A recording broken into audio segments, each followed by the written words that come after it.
Hello అండి అందరికీ. అందరు ఎలా ఉన్నారు? Welcome back to our channel honey passion and vlogs. ఎవరైతే నా ఛానల్‌ని ఫస్ట్ టైం చూస్తున్నారో ప్లీజ్ డూ సబ్స్క్రైబ్ అయితే చేసేసుకోండి. అండ్ పక్కనే ఉన్న బెల్ ఐకాన్‌ని క్లిక్ చేస్తే నేను పెట్టే వీడియోస్ మీకు నోటిఫికేషన్ ద్వారా అప్డేట్‌లోకి అయితే వస్తాయండి. అండ్ ఈ వ్లాగ్ వచ్చేస్తే నా ఈవినింగ్ టు నైట్ రొటీన్ మీ అందరితో షేర్ చేసుకోబోతున్నాను. సో ఆఫ్టర్‌నూన్ 2:00 కల్లా పడుకొని 4:30 కల్లా లేచాను. లేచాక చూడండి ఆఫ్టర్‌నూన్ తిన్న బాసనలన్నీ అలాగే ఉన్నాయి. అండ్ రేపటి కోసం దోస బ్యాటర్‌ని ప్రిపేర్ చేసేసుకోవాలి అనేసి రైస్ అయితే నానబెట్టేస్తున్నాను. 3 కప్స్ రైస్‌కి 1 కప్ మినపప్పునైతే వేసేసుకుంటున్నాను. వేసి మంచిగా నానబెట్టి 8:30 కల్లా మిక్సీ పట్టేసుకుంటే బాగుంటుంది. అండ్ చూసారు కదా బాసనలు అయితే చాలా ఉన్నాయి. అవన్నీ క్లీన్ చేసేసుకోవాలి. ఫస్ట్ అయితే బ్రేక్ఫాస్ట్ కోసం నానబెట్టేస్తే తర్వాత ఇంకా వేరే పనులన్నీ చేసేసుకోవచ్చు. అందులోకి కొంచెం మెంతులను అయితే వేసేసుకొని ఇలా అయితే నానబెట్టి సైడ్కి అయితే పెట్టేసుకుంటున్నాను. సో ఒక 6 to 7 అవర్స్ అలా నానితే బాగా అవుతాయి. అండ్ నేను 4:35 కల్లా రోజు బీట్రూట్ జ్యూస్ అయితే తాగుతాను ఈవినింగ్ టైము. క్యారెట్ అండ్ బీట్రూట్ని అయితే తీసేసుకున్నాను. అండ్ అందులోనే కీరా యాడ్ చేసేసుకోవచ్చు, యాపిల్ యాడ్ చేసేసుకోవచ్చు, ఏదైనా ఫ్రూట్స్ వేరేవైనా యాడ్ చేసేసుకోవచ్చు. నేను వచ్చేసి కీరా అండ్ క్యారెట్నే తీసుకుంటున్నాను. అండ్ ఐరన్ కూడా కావాలి కాబట్టి డైలీ అయితే తీసుకుంటున్నాను. దీనివల్లనేమో నాకు ఐరన్ అయితే అస్సలు తగ్గట్లేదు. 11.9 అలా ఉంది. అండ్ ప్లేట్లెట్ కౌంట్ వచ్చేసి అస్సలు పెరుగుతలేదు. అసలు మరీ ఘోరంగా 60,000 అయిపోయింది ఇప్పుడైతే. అండ్ ఇలా బీట్రూట్ జ్యూస్ని అయితే డైలీ అయితే తీసుకుంటున్నాను. మీలో ఎంతమందికి బీట్రూట్ క్యారెట్ కాంబినేషన్ అంటే ఇష్టం కామెంట్లో అయితే పిన్ చేసేయండి. అండ్ నేనైతే మంచిగా బీట్రూట్ జ్యూస్ని వడగట్టేసుకొని నీట్గా ఇలా జల్లించేసుకుంటాను. మిక్సీ పట్టేసుకొని ఇలా నీట్గా జల్లించేసుకొని ఒక గ్లాస్ అయితే without sugar, without anything, lemon కూడా పిండుకోను, వితౌట్ షుగర్, బెల్లం కూడా యాడ్ చేసుకోను. కొన్నిసార్లు నాకు తాగబుద్ధి అవ్వకపోతే బెల్లాన్ని యాడ్ చేసేసుకుంటాను. బట్ నేను అలానే డైరెక్ట్ తీసుకుంటాను. ఇందులోనే వాటర్ మిలన్ యాడ్ చేస్తే ఎంత బాగుంటుందో, చాలా అంటే చాలా స్వీట్గా అనిపిస్తుంది. బట్ నేను వాటర్ మిలన్ ఏం యాడ్ చేసుకుంటలేను, డైరెక్ట్ తినేస్తాను. ఇంకా బీట్రూట్ జ్యూస్ తాగేశాక ఇంకా బట్టలు అయితే తీసుకొచ్చాను పైకి వెళ్ళేసి, వీటిని నీట్గా ఫోల్డ్ చేసి ఎవరి సెల్ఫ్లో వాళ్ళకైతే సదిరి పెట్టేసుకుంటున్నాను. ఇంకా మార్నింగ్ టైంలో ఉతికి ఆరబెట్టేసి వస్తాను కాబట్టి ఇంకా ఈవినింగ్ టైంలో మేము లేచాక పోయి తీసుకురావడమే. ఇలా నీట్గా అన్నీ ఎవరిది వాళ్ళకి సదిరి పెట్టేస్తాను. ఇంకా అలా ఒక పని అయిపోతుంది. అండ్ ఇల్లు కూడా ఊడ్చేస్తాను. అండ్ తర్వాత వచ్చేసి మా హనీ పాప పడుకొని లేచింది కదా, తన కోసం అనేసి ఈవినింగ్ స్నాక్స్ కానీ పాప్కార్న్ అయితే చేస్తున్నాను. సో ఎవ్రీ టైం పాప్కార్నే చేయను, కొన్నిసార్లు డిఫరెంట్గా డైలీ ఏదో ఒకటి చేసి పెట్టాలి. 4:30, 5 అలా ఏదో ఒకటి చేసి పెడితే తను కూడా చాలా ఇష్టంగా అయితే తింటుంది.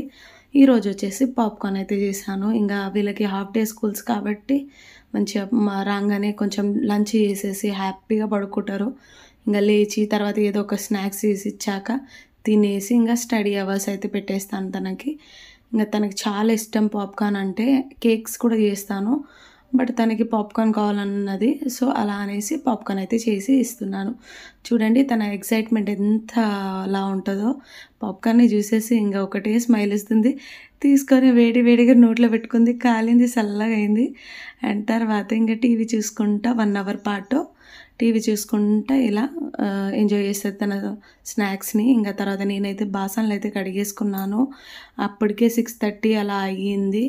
అండ్ నేనైతే ఇంకా డిన్నర్ కోసం రైస్ అయితే పెట్టేసుకుంటున్నాను. ఈరోజు డిన్నర్కి వచ్చేసి rice and egg tomato curry అయితే చేశాను. అండ్ చూసారు కదా, ఫస్ట్ అయితే నీట్గా 2 to 3 టైమ్స్ అలా వాష్ చేసేసుకొని తర్వాత ఒకసారి మంచి నీళ్ళతో కడిగేసుకుంటాను రైస్ని. అండ్ చూస్తున్నారు కదా, మంచిగా నీట్గా కడిగేసుకోవాలి. మాకు ఊరు నుంచి వస్తుంది కాబట్టి బియ్యం ఎలాంటి డస్ట్ లేకుండా నేను కడిగేస్తాను. ఒక 2-3 టైమ్స్ అలా కడిగేసి మంచి నీళ్ళతో ఒకసారి కడిగేసి ఇంకా రైస్ పెట్టుకోవడమే. ఇంకా రైస్లోకి అయితే రా సాల్ట్ వేసేసుకుంటాను. ఇంకా వేసేసుకొని ఇంకా అదైతే ఉడుకుతూ ఉంటుంది. ఒకసారి కలిపేసుకోవాలి, మోటా సాల్ట్ కాబట్టి తొందరగా కరగదు. అలా ఒక 2-3 టైమ్స్ అలా కలుపుకుంటూ రైస్ని కుక్ చేసేసుకోవాలి. అలా అయితేనే అదంతా కరిగిపోయి, లేకపోతే ఎక్కడిదక్కడ ఆగిపోతూ ఉంటుంది. అంటే ఒక సైడ్ సప్పగా ఒక సైడ్ సాల్టీగా రైస్ అయితే కుక్ అవుతుంది. అలా అనేసి ఒక 3 to 4 టైమ్స్ అలా కలుపుతాను. అండ్ ఇంకా రైస్ ఉడికేలోగా నేనైతే ఇంకా ఆనియన్స్ అయితే చాప్ చేసేసుకుంటున్నాను. ఆనియన్స్, టమాటో, పచ్చిమిర్చిని చాప్ చేసి పెట్టేసుకుంటే మంచిగా ఎగ్ టమాటో కర్రీ అయితే రెడీ అయిపోతుంది. అంటే ఇంకా ఇవన్నీ చాప్ చేసుకొని ఒక్కసారి కర్రీ ప్రాసెస్ అయితే స్టార్ట్ చేసేస్తాను. నేనైతే ఒక 3 ఆనియన్స్‌ని అయితే తీసుకున్నాను. మేము 3 మెంబర్సే కాబట్టి 3 ఎగ్స్ అయితే తీసేసుకున్నాను అండ్ ఒక టమాటోని తీసేసుకున్నాను. సో, ఫస్ట్ ఆనియన్ అయితే చాప్ చేసేసుకుంటున్నాను. మీలో ఎంతమందికి ఎగ్ టమాటో కర్రీ అంటే ఇష్టము?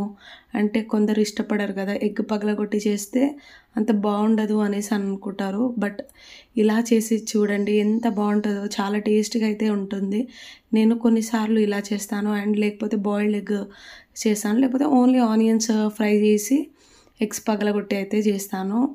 కొన్ని సార్లు డిఫరెంట్‌గా చేస్తేనే పిల్లలకు కూడా అలవాటు అయితది కాబట్టి చాలా డిఫరెంట్‌గా ట్రై చేస్తూ ఉంటాను. సో, ఈరోజైతే ఇలా అయితే చేశానండి. ప్యాన్‌లో అయితే ఆయిల్ యాడ్ చేసేసుకున్నాను. ఒక 2 టేబుల్ స్పూన్ అందులోనే ఆవాలు, జీలకర్రని అయితే వేసేసుకున్నాను. అండ్ ఆయిల్ హీట్ అయ్యాక దాంట్లోకి ఆనియన్స్, పచ్చిమిర్చి అండ్ కరివేపాకునైతే వేసేసుకొని బాగా మగ్గాలి. లో ఫ్లేమ్‌లోనే కుక్ చేసేసుకుంటున్నాను. సో, ఇది బాగా ఇలా కలుపుతూ లో ఫ్లేమ్‌లో ఒక 15 నిమిషాల పాటు మగ్గనిచ్చేద్దాము. అండ్ ఇక్కడ ఆల్మోస్ట్ ఆల్ రైస్ అయితే ఉడికిపోవడానికొచ్చింది. ఒకసారి చూసి వాటర్ ఇందులోనే ఇంకిపోతాయా లేకపోతే వంపుకోవాలని చూస్తున్నాను. సో, వాటర్ అయితే ఇందులోనే ఇంకిపోతది. అండ్ ఇక్కడొచ్చేస్తే కర్రీ ఆనియన్స్ అయితే మగ్గాయి కాబట్టి దీంట్లోకి పసుపునైతే యాడ్ చేసేసుకున్నాను. Half table spoon. అలాగే సాల్ట్‌ని కూడా యాడ్ చేసేసుకున్నాను. అండ్ చాప్ చేసుకున్న టమాటోస్‌ని యాడ్ చేసేసుకొని ఒక 15 మినిట్స్ పాటు మళ్ళీ మీడియం ఫ్లేమ్‌లో అయితే కుక్ చేసేసుకోవాలి. సో, టమాటోస్ తొందరగా మగ్గాలి అని అనుకుంటే మనం ఏం చేయాలంటే ఫస్ట్ కారం వేసుకొని టమాటోస్‌ని వేసుకోవద్దు. ఫస్ట్ టమాటోస్‌ని వేసుకున్న తర్వాత కాసేపు మగ్గాక దాంట్లోకి కారం అయితే వేసేసుకోవాలి. ఈజీగా ఉడికిపోతాయి టమాటోస్. అలాగే ధనియా పౌడర్ కూడా వేసేసుకోవాలి. నేనైతే 2 కలిపే వేస్తానండి. అండ్ ఇలా మగ్గాక టమాటోస్‌లో అయితే నేను ఒక టేబుల్ స్పూన్ కారాన్ని అయితే వేసేసుకున్నాను. అలాగే హాఫ్ టేబుల్ స్పూన్ ధనియా పౌడర్‌ని వేసేసుకొని ఇలానే లో ఫ్లేమ్‌లో అయితే మగ్గనిచ్చేస్తాను ఒక 5 మినిట్స్ పాటు. అండ్ అవైతే తొందరగా ఉడికిపోతాయి. దీంట్లోకి ఇది కాస్త మగ్గాక ఒక స్మాల్ గ్లాస్ ఉంటుంది కదా! అంత నీళ్ళు తీసుకోవాలి. ఆ నీళ్ళంతా ఇలా కలిసేటట్టు బాగా ఒక 5 నిమిషాల పాటు లో ఫ్లేమ్‌లోనే కుక్ చేసేసుకోవాలి. ఇలా మంచిగా ఆయిల్ పైకి తేలొచ్చాక దీంట్లోకైతే ఎగ్స్ అయితే పగలగొట్టేసుకుంటున్నాను. మీరు కూడా ఇలానే చేస్తారా ఎగ్ కర్రీ? కామెంట్‌లో అయితే పిన్ చేసేయండి. నేనైతే కొన్నిసార్లు డిఫరెంట్‌గా ట్రై చేస్తూ ఉంటాను. సో, అలా అనేసి ఈరోజైతే ఇలా కొంచెం డిఫరెంట్‌గా ఉండాలి అనేసి పిల్లలకు కూడా ఇష్టపడి తింటారు కదా! కొంచెం వెరైటీగా చేస్తే వాళ్ళకి కూడా ఇష్టంగా అనిపిస్తుంది అనేసి ఇలా అయితే చేస్తున్నాను. సో, ఎగ్ పగలగొట్టి వేసేసుకున్న తర్వాత ఒక్క 10 మినిట్స్ పాటు లో ఫ్లేమ్‌లోనే కుక్ చేసేసుకోవాలి. సో, ఇక్కడ చూస్తున్నారు కదా! ఎగ్స్ సెపరేట్‌గా ఎవరిది వాళ్ళకే మంచిగా ఇలా అయితే కుక్ అయిపోయింది. అండ్ దీన్ని లో ఫ్లేమ్‌లోనే బాగా నీసు వాసన అంతా పోయేటట్టు అయితే కుక్ చేసేసుకోవాలి. నేనైతే ఇలా కుక్ చేసేసుకొని దీన్ని ఒక 10 నిమిషాల పాటు లో ఫ్లేమ్‌లో కుక్ చేసేసుకుంటున్నాను. ఆయిల్ అంతా పైకి తేలొచ్చాక దీంట్లోకి కొంచెం గార్నిక్స్ కోసం కొత్తిమీరనైతే వేసేసుకుంటున్నాను. నేను ఏ కర్రీస్‌లో అయినా కొత్తిమీర అయితే పక్కా వేస్తానండి. నాకు చాలా ఇష్టం కొత్తిమీర ఫ్లేవర్. అండ్ కొత్తిమీర వేశాక చూడండి ఒక 10 నిమిషాల పాటు మళ్ళీ లో ఫ్లేమ్‌లోనే కుక్ చేసేసుకుంటే ఆయిల్ అంతా పైకి తేలొచ్చింది. అండ్ దీన్ని ఇలా కలిపేసుకొని ఇంక స్టవ్ అయితే ఆపేసుకుంటాను.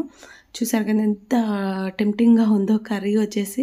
కానీ టేస్ట్ కూడా అలాగే అదిరిపోయింది. అండ్ వేడి అన్నంతో ఈ ఎగ్ కర్రీ సర్వ్ చేసుకుంటే ఎంత బాగుండేనో.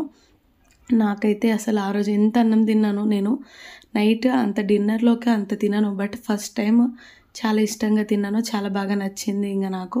మా హనీకి కూడా చాలా మంచిగా అనిపించిందంట. నాకు ఇంకోసారి చేసి పెట్టు మమ్మీ అనంటే నెక్స్ట్ వీక్ చేస్తాను అనేసి అన్నాను. తనకి బాయిల్డ్ ఎగ్ తిని బోర్ కొడుతున్నట్టుంది. సో, కొంచెం డిఫరెంట్‌గా అలా చేస్తూ ఉంటే వాళ్ళు కూడా ఇష్టంగా తింటారు. సో, తనకి వెరైటీగా ఇలా చేసి పెట్టాను. ఒక్క మెతుకు రైస్ కూడా కింద వెయ్యకుండా మొత్తం అసలు ఉంచుతది. ఎప్పుడూ కొంచెమే తింటది. ఇంగా ఆ రోజు మొత్తం ఫినిష్ చేసింది. మంచి స్మెల్ వస్తుంది మమ్మీ అనేసి ఇంక ఫాస్ట్‌గా వచ్చి హ్యాండ్ వాష్ చేసేసుకొని తను ఇష్టంగా అయితే తిన్నదండి. నాకు ఆ రోజైతే చాలా హ్యాపీగా అనిపించింది. సో, ఇలా చేసి పెడితే పిల్లలు ఇంత ఇష్టంగా తింటారా అనేసి. ఇంగా డిన్నర్ అయితే ఫినిష్ చేసేసుకున్న తర్వాత ఆల్రెడీ నానబెట్టుకున్న దోస బ్యాటర్ ఉండే కదా! దాన్నైతే ఇంక మిక్సీ జార్‌లోకి అయితే వేసేసుకుంటున్నాను. ఒక 3 టైమ్స్ అలా వాష్ చేసేసుకొని ఆల్రెడీ నానబెట్టేటప్పుడు వాష్ చేసేసుకున్నాను. మళ్ళీ ఏదైనా డస్ట్ ఉంటే పోతది అనేసి ఒక 3 టైమ్స్ పాటు వాష్ చేసేసుకొని ఇంగా మిక్సీ అయితే పట్టేసుకుంటున్నాను. దాంట్లోకి రైస్ అయితే యాడ్ చేసేసుకుంటాను కొంచెం. రైస్ యాడ్ చేసేసుకుంటే ఏమవుతుందంటే దోస అయితే సాఫ్ట్ అండ్ మంచిగొచ్చేస్తది. అలా అనేసి కొంచెం రైస్‌నైతే యాడ్ చేసేస్తాను మిక్సీ పట్టేటప్పుడు. లేకపోతే మన దగ్గర రైస్ కాకపోతే మనం అటుకులని అండ్ అలాగే బురుగులుంటాయి గదా! దాన్ని కూడా వేసేసుకొని మిక్సీ పట్టేయొచ్చు. ఇంగ ఇలా మిక్సీ పట్టేసాక ఇవన్నీ నీట్‌గా క్లీన్ చేసి పెట్టేసుకుంటున్నాను. అండ్ కిచెన్ యూనిట్ అంతా నీట్‌గా క్లీన్ చేసి పెట్టేసుకున్న తర్వాత చూసారు గదా! మళ్ళీ నైట్‌కి ఇన్ని బాసనలయితే అయ్యాయి. వీటిని కూడా క్లీన్ చేసేసుకోవాలి. సో, ఇక్కడితో నా వీడియోనైతే ఎండ్ చేసేస్తున్నానండి ఇగ. ఇదొచ్చేసి నా ఈవినింగ్ టు నైట్ రొటీన్. ఇలా అయితే అవుతుంది. అండ్ ఇక్కడితో నా వీడియోని ఎండ్ చేసేస్తున్నాను. నా వీడియో కనుక మీకు నచ్చుంటే please do like, share, comment.